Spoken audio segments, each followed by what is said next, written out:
அரிசி இல்ல பருப்பில்ல அடுப்புக்கு எண்ணெய் இல்ல வீட்டுல சமைக்கல பான் வாங்க காசு இல்ல சோப்புக்கு வழி இல்ல 3 நாளா குளிக்கல பிளேண்டி கூட குடிக்கல தண்ணியும் சம்மவில்ல உடம்புல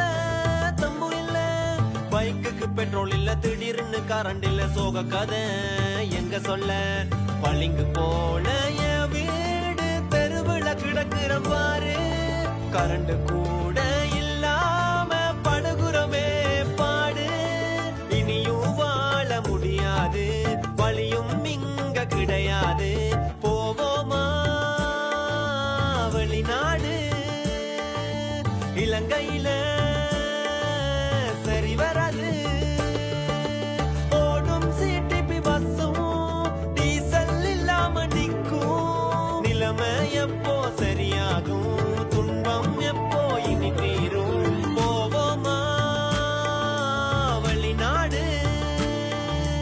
இலங்கையில சரி வர